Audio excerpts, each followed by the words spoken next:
realize watching this is like, in the Indiana Jones universe, all ancient religions are true. Just all of them. They all.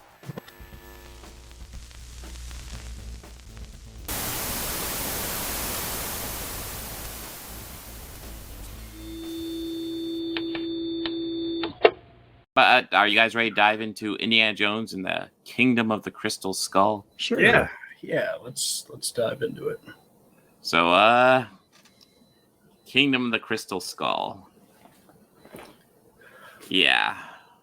Okay, so I'll go ahead and say it. Like, when this came out and I first saw it, I was a pretty big defender of it. I enjoyed it. And I still would never say it's like the worst movie ever made by any stretch of the word. It's got its pluses and minuses, but I think for me the biggest thing with this movie anymore is that just so much of it looks fake. And like there are practical shots. There are lots of practical shots in here. And occasionally I'll be like, oh, well, that looks cool. And it cuts to another shot where I'm like, oh, that looks fake. It has like a modern, washed out, like artificial tint to the movie. Yeah. Which kind of sets it apart from the others. Well, I mean, part of what that is to help cover up the graphics, which it's kind of become clear that's exactly what they're doing with that. Oh, that could be. Yeah. Yeah. Yeah, I mean, that's my biggest issue with this movie. There are other little things that bug me, but for the most part, like, what bugs me is that, like, I feel like every other shot just looks fake. And it makes it a bit rough to get through. But, I guess, who wants to go first? Who wants to go into their thoughts on this one first? Okay. I guess second. Yeah. Okay, George. I'm digging my notes, so yeah. Yeah, so I saw this one, I think, opening week back in 2007, 8? I want to say 8, yeah. I remember having to get babysitter because Ashleen was so little. Yeah. Yeah, I want to say it was around then because I also went to the theater to see this for when it came out originally. I did as well. I've seen it recently, and my opinion of it hasn't really changed much. I enjoyed the movie. It's my least favorite Indiana Jones movie thus far. There are definitely some things I like about it. There's a lot of people that, like you, Bob,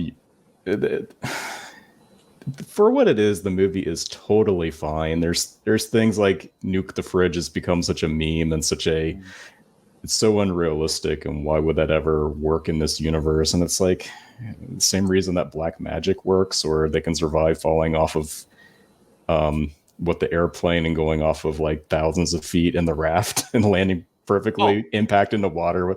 Yeah, I have my issues with that raft shit. That raft shit was insane. Yeah, I mean, it's no more goofier than like half the crap you see in Temple of Doom. So I mean, it's. I don't know how harsh I want to get on the fridge thing, because the fridge thing is dumb, but then like the whole point of the fridge thing is that great shot next to him and that bomb that looks so but to be fair, this probably isn't the dumbest thing in an Indiana Jones movie. No, it probably isn't. It's not. That has yet to be seen. So I mean, but as of that moment, it wasn't the dumbest. I mean, it was up there, but. I mean, the premise is fine, and a lot of times it feels like it kind of hits the same kind of comedy and action marks as like the previous movies, but it just doesn't have the same flow to it. It feels a little rough around the edges. So, but yeah, I mean, I don't have a ton of problems with it. It's just my least favorite of the 4. So, the score isn't as good as the other 3. I'll also mention that. Yeah, the score isn't as great. Yeah. Yeah. I mean, I'll go ahead and list off a few things that I think work in this. So Harrison Ford, I remember thinking Harrison Ford is like way too old for this, and like I didn't get this watching at all. I thought he was fine in this. He's a little old, but like it's fine.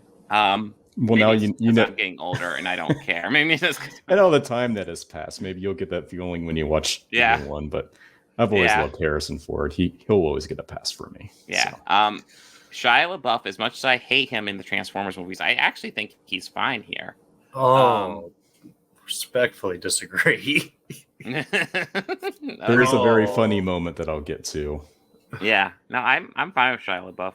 I will say this viewing, I think Bobby and I will have agreement on this one. This viewing really gave I like Cate Blanchett as an actor. I don't. I Actress. didn't in this. I did not. Well, that's See, the thing. In this, I don't like her either. I absolutely I did like hated her in her. this. That's the one big takeaway for me that I absolutely hated her.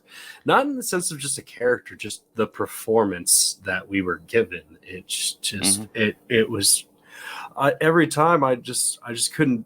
It was painful to watch for me. I disagree. I actually quite liked her character. I did not. The character I did not like was John Hurt's character. I thought he was kind of annoying. I give kind of pass time, but I can see that. They definitely paid for a watered down John Hurt performance, but and they certainly got it. I felt that if you had John Hurt, he was underutilized in this role. True. It was the villain for me that really kills it, and also Shia. I just know I'm not a fan of him. I don't think he's. I think he's fine, but I cannot stand him in the Transformers movies at all. I can't stand the Transformers movies. You haven't been forced to watch it, George. I have seen the first two, and that's all I need to see. I've seen them all. Oh God! I'm sorry, Bob. Why would you do that to yourself? It's sad. The fifth one is so much worse than all the other ones. They're on 5. So bad. Really? No, they're not. They're on something. No, they're on we're going to talk about 7 in a little bit. Thankfully, 6 and 7 are quite a bit better than the first 5. What was 6? Opinion, but we'll get to it. Bumblebee. Yeah, actually, that one was all right. Yeah, no, it's still my favorite. I was pleased with that one. Yeah. I did like Karen Allen in this a lot, and I'm glad that they brought her back. Yeah, I like that they brought her back. I don't know, their married couple dynamic. I feel there's a butt somewhere in there, Bob. I know. Well, I'm not thrilled with her character here. I feel like, so obviously she is so pissed at Indy that she won't tell him that he has a son, which is kind of shitty in my opinion. But the second he shows her any affection, she's she's butter in his hands. It's you could have written this a bit better. I mean, she's not as witty as she was in Raiders, but then again, she's older, so yeah, and she's a mother, so yeah. I mean, do I think she's bad in this movie? Absolutely not. I think it's actually nice to bring her back. If you're going to bring back any Indiana Jones love interest, it's definitely Marion. Because shit. I love the married couple bickering between the two of them. It was really fun. That actually kind of works for me as well. Yeah. I never got a really good explanation as to why she didn't tell Indy that he had a son. That's really bad in my opinion. Well, especially for so long. Mm-hmm. Yeah, but What did you guys think of? What did you guys think of? Pretty much Steven Spielberg and George Lucas just having that little 3-minute tribute to The Outsiders. With the the part cafe? I'm talking about. Yeah. Yes. I was okay with it. Well, I didn't remember that from the first time I watched it. Yeah. I don't think I've really watched this since I saw it in the theater. Is it a tribute to The Outsiders, or is it American Graffiti? And I'll be honest. I mean, probably, but I immediately thought The Outsiders. I have not seen American Graffiti myself, but it's so long. But one of my favorite scenes in the movie, and it's just the quirky blink it and you miss it humor that I love about these movies, is where he's talking and Mutt takes his comb and then dips it in the Coke from the table beside, and then the person looks. It's just little things like that I find funny. So I'm glad I'm happy you brought that up, because when that part happened, I really wasn't paying attention until I saw his hand go up, and I was like, "Wait, did he just dip that in Coke?" Yeah, and I started paying attention to that. I like little touches like that. I also like when we have the big Paramount. Yeah, I think it's Paramount Mountain. And that fades away to a molehill. I like that until we get that really bad CGI gopher. Like Oh, until I don't like until I we don't get like to the that transition. gopher. No. You see, I like that transition. I like I they're don't. kind of playing with it until we get to the gopher. It's like, ugh. I hated the opening credits, Um, like the text that was on it. there is a solid gold piece of dialogue in there that it gets me every time. Is where he's talking with the dean, and there's the picture of Brody and the picture of his dad, where he says something about, you've reached the age where life stops giving and it starts taking away from you. Mm-hmm. That line always gets me. Yeah, but Mm-hmm. so there's some gold in here. There's you have to dig for it. But This isn't all bad. Like I want to stress, while I don't like this movie, I don't think it's a complete shit show. There's definitely gems to be had here. It's the worst Indiana Jones movie by a decent margin, and I hope it maintains being the worst, because I'm really crossing my fingers for Dial of Destiny. I know early reviews aren't great, but God, I hope it's good. I guess. We're going into it next week. What do you guys? How did you guys feel about the aliens factoring into this one? I'm kind of maintained that I'm fine with it. Same here. Okay. I'm indifferent do you have thoughts on it, Bobby? I'm indifferent to it. I mean, I think they could have gone for. I would have liked it personally if it was more occult, if they went back into that with it. Yeah. But that's just me.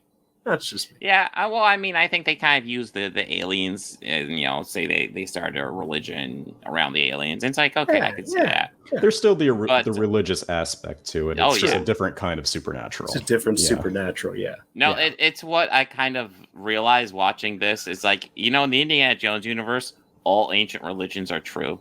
Just all of them. They all happen. They all. It's all factual. Yeah.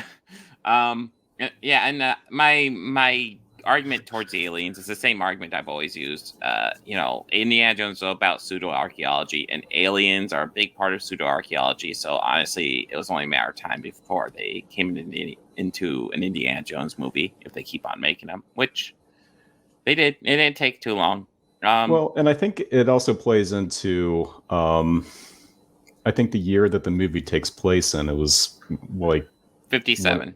57. So you're getting into kind of Roswell and kind of it was a thing at the time. I mean, it was a reflection of the era. I figured it was going that route when it said Nevada 1957, and they're going into base, and I just went, well, this is only going to go maybe one of two ways. Yeah, it was a nice to see the Ark. Honestly, I first thought when they were in my they're after the Ark. This movie's that was what I thought quick. Too. Yeah, real quick. Well, I'd imagine the new movie takes place in 60s, right? Yeah, I'm guessing so. If it's like this one, it'd be like early 70s, right? Because this movie was 15 years ago, so 15 years would be like 72. Sounds right. So I imagine there will be things in the new movie that's kind of unique to that era, or is a kind of a reflection of the era, much like this one is to the 50s. Yeah. Mm-hmm. So actually, I think that's interesting you brought that up, Lion Mom, because I actually think I might have liked this movie more if it was made before they were so reliant on CGI, and that one forced a lot of the visuals to be practical, and I might have actually enjoyed it more that way. Maybe the balance of CGI. Yeah, it's kind of a victim of that time period where they were just got too reliant on CGI. I feel like. And none of that bothered me personally. It's just the color palette looks a little artificial. It doesn't bother me that there's a mix of practical and CGI or too much CGI. It has a different look to it than the other movies do. With the choice of colors, and maybe you're right, Bob. Maybe they're trying to wash out or blur certain things to hide artifacts of where the effects are put in. But that's my takeaway of the visuals. Yeah, and. It's. I think they're obviously trying to cover it up, and that's kind of what bugs me, because there's certain shots here that are clearly practical, and then there's certain shots that are clearly fake. Well, that when don't have to be fake remotely. No, when they first got to the part in the Amazon or the jungle where they were searching for the temple, and that those occult guys are trying to shoot those poison darts at him. That was a set. That was all good. Yes. That part of it, I was like, okay, that's cool. That's a real set. That's awesome. Mhm. But yeah, some of the CGI in here is a little jarring. Like the chase through the jungle is just a little. This looks rough. I'm glad you brought that up because fighting looked rough. Yeah, there's that sword fight between Kate Blanchett and Shia LaBeouf. The two worst things in this movie, in my opinion. I'm okay with Shia, but Shia is your guy. All right. But listen, man, I think in theory that sword fight's actually pretty cool. Like they're standing on a vehicle and they have to do a sword fight. No, that idea in theory, is awesome. That's a cool idea. In theory, it's a great idea. But it looks so fucking fake. It drives me nuts. And that's the thing. You can tell from the back when you have stunt people, there are a couple of shots that look good. I'm like, oh, that looks good. And then you cut to the front and it looks awful again. Well, and there's also like the mine chase. If you ever watched the making ofs, there's some of the far away shots, where they're actual using miniatures in the mines. The back of the heads are just puppets in the cart. Yeah. And once you see those making ofs, you can't unsee it. So, I mean, I give a little bit of leverage for fake versus real with these kind of movies. Well, no, for me, it's like when I start drawing a line is when I really think they could do it without relying on the CGI. That like when they're running away from the temple and that's collapsing, I'll give them a pass on that one because you're not going to build that fucking set. Remind me, did you give a pass to the opening segment in Flash? I haven't seen Flash yet. Oh, I'm asking Bob. Oh, did I give a pass? Yeah, with my initial CGI. Well, my initial thing was I gave it a slight pass just to see what it was doing because like babies falling from there, I'm okay with that looking cartoony. Yeah, because that looking real might be a bit much, but the fact is the rest of the movie kept on hanging me with it, and then the pass kind of went away. So I guess no, I didn't give it a pass, but I was willing to if that was it. All right, microwave is where you draw the line. Got it. Yep, absolutely.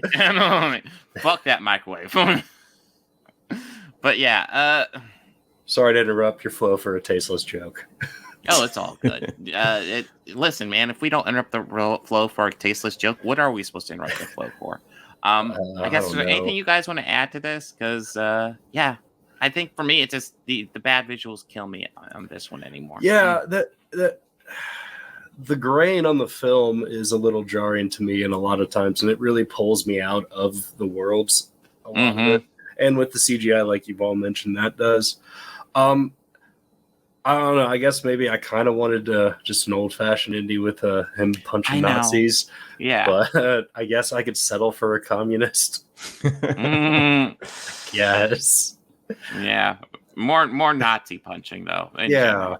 I mean, we So we'll have to see next week if Dial of Destiny is better than this movie or if it will shed some new light on this one. It's like, Crystal Skull really isn't the worst Indiana Jones movie. I was going to ask you guys, what are you thinking going into it? Because I know the earlier reviews aren't good. I'm still hoping it's good. I'm trying not to read anything about it. I'm trying not to dive too deep into it. Yeah. Blind. Like I've only watched a trailer for it when I've been in the theater. Like if one pops up, I'll just like close the window. I just don't want to know anything about it. I know, essentially the story was James Mangold took over directing. Essentially, it was going to be Steven Spielberg, but he ended up taking a backseat to James Mangold, and eventually Steven Spielberg left the set because, he was like, "Hey, Mangold is doing everything I would do, so I wasn't doing anything." Really? Because some could interpret that as Spielberg's gone, so it's. Oh, I'm sure that they already have. I'm just imagining. I know that so many of those types of reviewers and content creators really have a hatred for Kathleen Kennedy. An unhealthy hatred. Yes. I could be unhappy with executives and producers for decisions they've made, but she was on fire in the 80s though. There's a lot of things that she worked on that were a lot of stuff that I'm sure a lot of the stuff that all those people I mentioned have a deep love for. Bet you her name is on it. Mm-hmm. So Yeah. So She was a legend. I mean, she is a legend. So yeah, I mean, say what you will. and if it's I- fine. I'm glad that there's content. Like even Oh, yeah. Yeah. if I think Star Wars is a mixed bag these days, I mean, I'm still glad that the content is there. yeah, I'm so just happy that the property is releasing new content. Like, yeah, Mhm. I don't, Yeah. I'll take whatever that. Yeah, I don't care. Well, It's Yeah, new. I'll check it out. I might like it, I might not. But Yeah. I'll check it out, see what it is.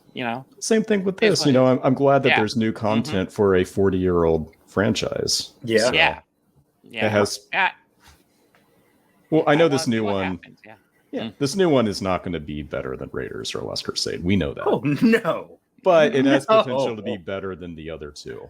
But if Mhm. it's not, that's fine I too. mean, As long okay, as it's I- enjoyable, that's all. I I'm could say hoping one for, thing so. I know that I'll see is definitely callbacks to the past films. Yeah. Sure. I mean, I think it'll be a bit ridiculous if he's out running a boulder in this one. No, yeah. Yeah. I'll still appreciate it though. True, true.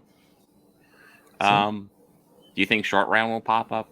I kind of want Short Round to pop up. I kind of hope that's being kept a secret. That would Yeah. be nice. I think The only Karen- thing related to it I've seen is it was at some premiere where Harrison Ford was giving an interview, and he snuck up behind him, gave him a big hug, and yelled "Indy," and Aw. kind of just invaded his didn't invade his interview, just popped up and surprised him. Harrison put his arm around him, kind of gave him a hug. He's like, "Hey, we'll talk later." He's like, "I just wanted to come over and say hi and congratulations." And that was I saw it from two angles. I was like, "Oh, that dude is just so genuinely awesome." Yeah. That's the only thing I've seen other than the trailer. So I'm Yeah. hoping it can be really good. It looks like Yeah, Karen Allen is coming back for this one too. Is she? Okay. She's in the I haven't cast heard list on anything about that IMDb. Yeah. Well, IMDb So- can change, but I mean, maybe, yeah.